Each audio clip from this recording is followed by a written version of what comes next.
semua keadaan jiwa kita, perasaan-perasaan kita pernah juga dirasakan oleh Rasulullah SAW.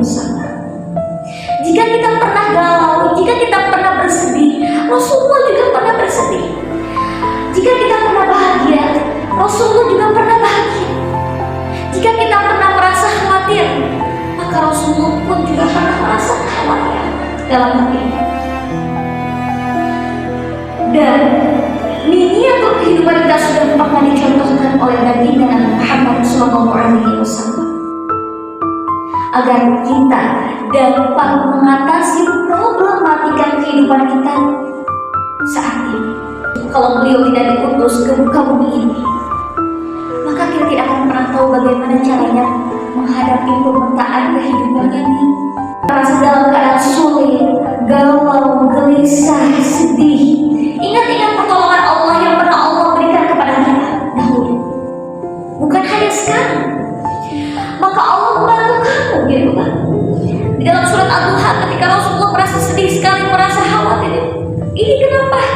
Pada saat itu Rasulullah wahyunya terjeda, wahyunya belum turun lagi. Kemana wahyu ini? Sehingga Rasulullah merasa kebingungan. Kalau beliau, oh Muhammad ditinggalkan oleh Tuhan, oh Muhammad itu adalah orang yang gila. Bagaimana perasaan Rasulullah pada saat itu? Dicaci maki. Kita pun pasti merasa sakit hati ketika kita mendapatkan suatu cacian dan makian. Dan Allah pun memberikan sebuah motivasi pada saat itu, membuat, yaitu dengan menurunkan surat Al-Duha dan Al-Isyrah. A'udzubillahi minasyaitonir Wad-duha, dan waktu duha, yang dengan pancaran cahayanya itulah yang digambarkan seperti suatu perasaan suka. Wad-duha, wal-laili idza saja, dan malam yang gulita. Jadi kesulitan itu gulita, pekat. Kita sulit gitu ya. Kita merasa susah banget gitu untuk berjalan ketika banyak kesulitan-kesulitan, ketika kita banyak hal-hal yang membuat kita bersedih, kegalauan, kekhawatiran, itu yang membuat kita sulit, menjadi pekat, menjadi gulita. Wadduha wal-laili idza saja, ma wadda'aka rabbuka wa ma qala.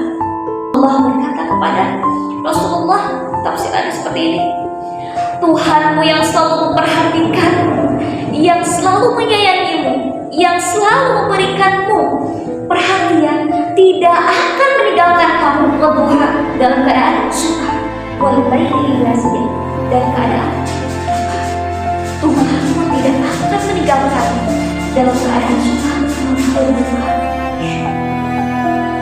Itu maksudnya. Jadi ketika kita membaca Al-Quran, kita hayati bahwa resapi ayat-ayat yang telah Allah berikan kepada Rasulullah itu juga dipersembahkan untuk kita. Hai Muhammad, bukankah dulu pun kau merasakan kesulitan ketika engkau ditinggalkan oleh ibumu, ketika engkau ditinggalkan oleh ayahmu? Allah mengirimkan orang-orang terbaik kepadamu, Siti Khadijah istrimu. Engkau dikelilingi oleh orang-orang yang baik, yang memotivasi kehidupan. Bukankah dulu pun kau mendapatkan suatu masalah, aku tuntaskan hal itu, maka masalah yang sekarang pun aku tuntaskan masalah itu. Masya Allah, Allah memberikan motivasi dalam surat Al-Duha itu seperti itu. Kesulitan-kesulitan yang kau hadapi bukan hanya sekarang, kesulitan yang dulu pun aku tuntaskan. Maka ketika kita menghadapi kesulitan yang kita hadapi sekarang, kita ingat dulu kita pernah mendapatkan suatu kesulitan, Allah telah tuntaskan dengan kita bisa menghadapinya. Maka yang sekarang pun akan Allah tuntaskan juga. Kesulitan-kesulitan, kegalauan-kegalauan, kekhawatiran-kekhawatiran yang kita hadapi sekarang, maka pasti akan Allah tolong. Sepanjang kita mau mendekatkan diri kepada Allah, maka Allah tidak akan meninggalkan dalam keadaan suka maupun duka. Allah tidak akan meninggalkan. Itu adalah sebuah motivasi kita ketika kita menghadapi suatu kesulitan, kesedihan, kegalauan, kegelisahan. Mohon pada Allah untuk dilapangkan hati kita.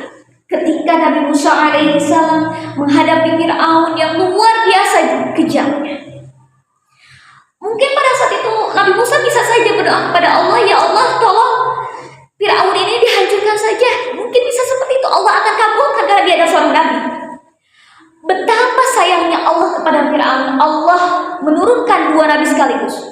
Nabi Musa alaihi salam dan Nabi Harun alaihi salam. Betapa sayangnya Allah kepada Fir'aun.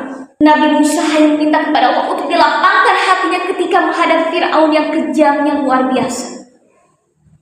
Dia mengaku sebagai Tuhan. Dia melakukan kezaliman yang sangat-sangat luar biasa. Maka ketika kita melakukan sesuatu yang tidak baik, bukan berarti yang salah itu adalah orang lain, tapi hati kitanya yang sakit. Contoh, air 1 gelas, kita masukkan garam 1 kepangan, masukkan garam ke dalam gelas, dikocek-kocek, diminum, asin banget rasanya. Namun ketika kita memiliki suatu kolam yang sangat besar, kolam ikan yang sangat besar, kita tuangkan garam 10 sendok pun tidak akan terasa. Gak akan terasa asin. Karena hatinya lapang. Hatinya begitu besar, begitu lapang hatinya.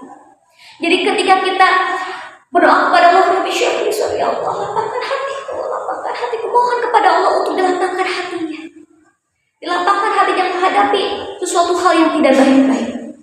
Sehingga kita hatinya lapang ketika kita menghadapi respon-respon yang tidak baik kepada kita. Kita sudah merasa nyaman. Gak apa-apa, biasa aja. Karena kalbunya sibuk dengan zikir, karena kalbunya sibuk dengan Allah.